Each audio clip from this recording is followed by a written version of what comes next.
ကျွန်တော်ဆိုင်မှာပေါ့နော်ခုဒီမှာ3တူကတင်တယောက်အိတ်ကတင်အေးရန်တယောက်အိတ်ပေါ့နော်တယောက်ထည့်အိတ်ကိုရအောင်ဒီမှာရပြီ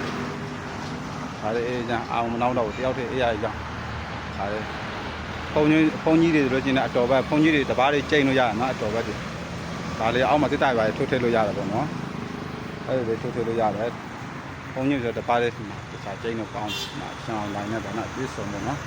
ဒါလူတွေဆိုလို့ရှိရင်လည်းပေါ့ကျွန်တော်တို့ဒီမှာတယောက်တည်းနားနဲ့အေးရအကြောင်းပြအောင်မနောက်တော့တယောက်ထိတ်အိတ်လို့ရဒီလိုမှတယောက်အိတ်ကလေးတွေပေါ့ရပြီနော်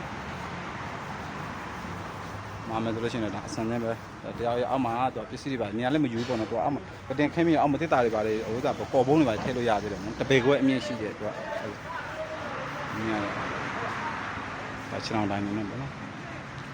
မာမယ်ဆိုရင်တော့ဒါအစင်းတင်းပဲကျွန်တော်ကောက်ပိုးလိုက်ယူမှာပဲသူအစင်းနဲ့ရှိပါတယ်ခင်ဗျဒါလေးဒါကျုံငင်းနဲ့နော်ကျုံငင်းနဲ့ပါခင်ဗျကျုံစစ်စစ်နဲ့လောက်ထားပါတယ်ဒီမှာတနတ်စစ်စစ်နဲ့တခိုင်ခက်ခက်နဲ့အနာစာငင်းလောက်ထားပါတယ်ဖြစ်စီတွေနော်မာမယ်ဆိုရင်ရပါပြီဗျဒါလေးအားလုံးကျေးဇူးပါဗျ